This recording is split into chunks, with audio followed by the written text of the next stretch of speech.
السلام عليكم ورحمة الله وبركاته. ان شاء الله النهاردة هنعمل معاكم سندوتشات على السريع، للي حابب يعمل اي سندوتش كده تغيير. لو انت موجود عندك الهوت دوج دوت تقدري ان انت تعمليه بالوصفة اللي انا هعملها. طبعا مكتوب على الوصفة ان انت تحطي مادة دهنية اللي هو زيت، بس هو يفضل يتعمل بسمنة. تحطي زيت وبعد كده بتشوحيه كده في الزيت وخلاص على كده، وهو ده الهوت دوج. بس بصراحة الطريقة ما بتعجبنيش وما بتكونش طعمها حلو، فاحنا هنعملها بطريقة مختلفة وحلوة جدا. هنبدأ ان احنا نجيب الكيس بتاعنا. طبعا دي شركة كوكي زي ما انتم شايفين، انا بحب الشركة دي، ما جربتش شركة غيرها. ببدأ ان انا اخرج الكيس على طول مباشرة من الفريزر واطلع الكمية اللي انا محتاجاها. انا هطلع 8 صوابع، وبصراحة ال8 صوابع دول بيعملوا لك وجبة محترمة، يعني مش قليلين. ببدأ ان انا اخرجهم واسيبهم يفكوا على جنب، وبعد كده بدخل الباقي على طول في الفريزر. ما تسيبوهوش يفك، ما ينفعش ان هو يفك. اللي احنا هنشتغل بيه هو ده اللي هيفك. هنبدأ ان احنا بقى نقطعه كده بالشكل ده زي ما انت تحبي تعمليه بحاله، تعمليه مقطع كبير صغير. انا بحب التقطيعة دي علشان خاطر برضو الاطفال اللي موجودة عندنا في البيت. ببدأ ان انا اقطعه خفيف جدا زي ما انت شايفة. تقدري ان انت تاخدي كل الكمية على البلانشة وتقطعيها بالشكل اللي تحبيه. بعد كده بسيبه يرتاح. وطبعا دي كانت الكمية اللي انا قطعتها. بسيبه يرتاح خالص، ما تقلقيش من اي حاجة، ما بينزلش دهونه، هو اصلا ما فيهوش دهون، فسيبيه براحته. بعد كده ببدأ ان انا اركنه على جنب لحد ما اكون اجيب المكونات بتاعتنا. طبعا طماطمتين كبار جدا او 3 حسب ما اللي موجود عندك في الفريزر تقدري ان انت تشتغلي بيه، بس يفضل 3 كبار جدا. وبعد كده كمان 3 من الفلفل كبار برضو جدا. عايزه منه حامي ساده اللي تحبيه، بس دول كانوا ساده علشان خاطر الاطفال ما بيحبوش السبايسي. بعد كده بجيب نص ليمونايه زي ما انتم شفتوا، وشويه توم حلوين قوي كده. والتوابل بتاعتنا حاجه بسيطه جدا، من كل حاجه سنه خفيفه. خدي بالك ما تكتريش في التوابل علشان خاطر التوابل بتعمل بعد الاكل مباشره اللي معدته حساسه تلاقي اللقمه مش مريحاه. تمام، احنا هنبدا ان احنا نحط حاجتنا بالمعقول. هنبدا نجيب حاجه تيفال بالشكل اللي انتم شايفينه ده، وبحط سمنه بلدي. يفضل سمنه بلدي، بتبقى طعمها حلو قوي ومميزه. طب انا ما عنديش سمنه بلدي، وتقدري تحطي زبده. ما عنديش زبده تقدري تحطي سمنه جنه او روابي، المهم بلاش زيت يعني، لان الزيت ما بحسوش طعمه حلو في الوصفه دي. تمام كده، واللي تحبيه برضو تقدري ان انت تستخدميه. ببدا ان انا اسخنها كده واعمل تيست. اول لما احسها خلاص الزيت سخن، ببدا ان انا انزل الهوت دوج بتاعنا في الماده الدهنيه، وببدا ان انا اشوحه حاجات كده ايه بسيطه على السريع. واجيب التوم بتاعي اعمل كده ايه، اوسع لنفسي مكان علشان احط التوم بتاعنا. طبعا شويه التوم دولت حلوين كده زي ما انتم شايفين. هتقولي لي في وصفات كده زي طشه الملوخيه، اي طشه بتبقى ريحتها حلوه قوي والتومه ظاهره فيها. هقول لك السبب بيكون من التومه اللي لونها ابيض اللي موجوده في الاسواق. طبعا اللي موجود في الاسواق توم ابيض وتوم احمر. انا بجيب الاتنين بصراحه وبستعملهم عندي للتخزين. طبعا دي زي ما انت شايفه كده. هنبدا ان احنا نحط ما بسويش انا التومه، ما بحمرهاش، يا دوبك بس تطلع الريحه بتاعتها. وببدا ان انا احط الفلفل مباشره عليها. ما تسويش حاجه زياده عن اللزوم، يعني ما تحمريش الفلفل وكمان ما تحمريش التومه. احنا بس بنطلع الروايح وبندبلها بس. تمام كده، بس الوصفه ما تتغيرش معانا. وببدا ان انا احط في المرحله الاخيره خالص الطماطم بتاعتنا. وطبعا بتكون مكعبات زي ما انت شايفه، وبتكون طبعاً الطماطم ناشفه من الاساس، يعني مش مهريه او مستويه زياده عن اللزوم، علشان تحافظ على شكلها بعد ما تنتهي الوصفه معانا. ببدا ان انا برضو اديها تشويحه كده لحد ما كله يتدبل معايا. وبديها كمان شويه قبل الاخير كده وتاخد غلوايه واحده. وابدا ان انا اغطي عليها طبعا في المرحله دي ببدا ان انا احط الملح بتاعنا والتوابل. التوابل عباره عن سنه من الفلفل، سنه من الكمون، سنه من الفلفل من الشطه الحمراء.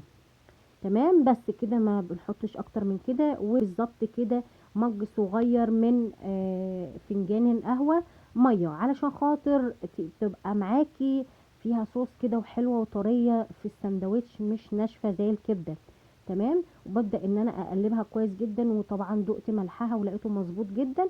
ببدا احط في الاخر خالص بقى الليمونه واسيبها يا دوبك غلوه بسيطه، واغطي عليها وخلاص اسيبها على كده لحد ما ابدا ان انا اوضب. المرحله اللي بعد كده بجيب طبعا اللي هو الكاتشب وزيتون ميكس كده اسود واخضر، بيبقى حلو قوي، بيدي طعم حلو، بيبقى مميز شويه. بعد كده بجيب العلبه اللي هي الصفرة دي موجوده عندي انا، بس كنت حاطه مكان اللي هو المايونيز شات، مش المايونيز العادي. تمام، بدات ان انا احطه، وبعد كده بحط كمان عليه اللي هو الكاتشب واديهم تقليبه كده وشويه. انا بحب عليه سنه ملح كده، بظبط الطعم شويه. وببدا ان انا اجيب بتاعتي البيضه واحط شويه من بودره الثوم، يفضل بالنسبه لي، لان انا ما بحبش الثوم الفريش فيها. حتى لو قعدت الطحينه لبكره بتحس فيها طعم مرر شويه، او بتبقى حاده شويه. فبيفضل ان انا بحط سنه بسيطه من بودره الثوم، بعد كده شويه من الفلفل اسود بسيط جدا، شويه كمون، شويه كزبره، شويه شطه، كله سنات خفيفه زي ما قلت لك. ما تكتريش في توابلك في اي وصفه بتعمليها.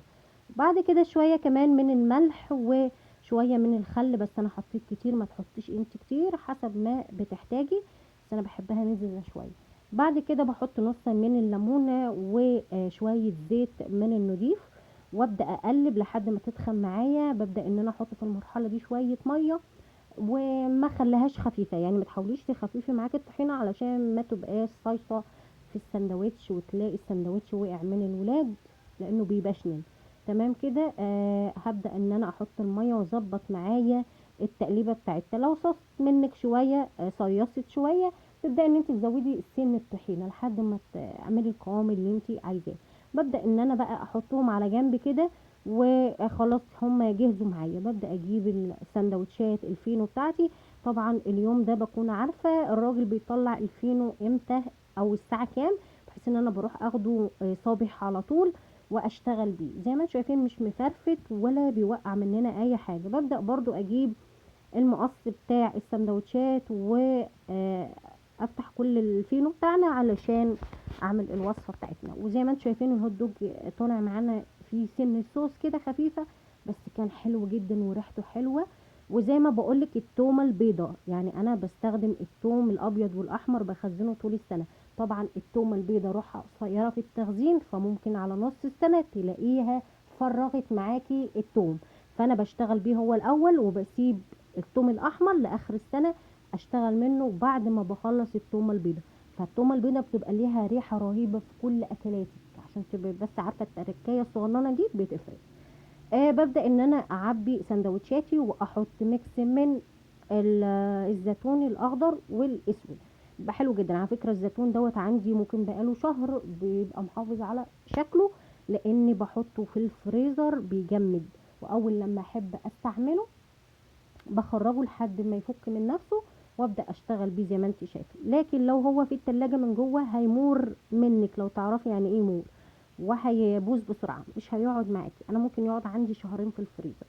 تمام كده. ببدا ان انا احط الكاتشب والمايونيز، ولو مش حابه اي حاجه موجوده في الوصفه تقدري ان انت تستبعديها، ولكن كان طعمهم حلو بصراحه. وكل حاجه ليها تكه كده في قلب الوصفه كانت طعمها حلو. بدأت كمان اجيب 3 صدور كده من الكوكي، كانوا موجودين في الفريزر مش هيقولوا لا. بدأت ان انا برضو احمرهم كده مع سندوتشاتنا، وعملت طبق كويس من البطاطس. وكمان اللي اتبقى هوت دوج حطيته في البولة كده. وجبنا 2 شعير فيروز، هو المفروض بيبسي، ولكن احنا بنحب نشرب الشعير بعد الوجبة دي افضل من البيبسي. وكمان كان عندي سندوتشات اللي هو برجر، فحطيتهم معاهم كده، كملنا الوصفة. يعني بتجيبي معاهم لحد البيت عندك، بدل ما تاخدي ولادك وتروحي هناك ويتعودوا على اكل بره، لا هاتي لهم المطعم في البيت واعملي الوجبة وكلوا كلكم مع بعض.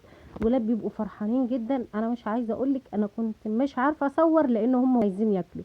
لو حبيت الوصفه اتمنى منك لايك وشير وسبسكرايب، واشوفكم في فيديو جديد. مع السلامه.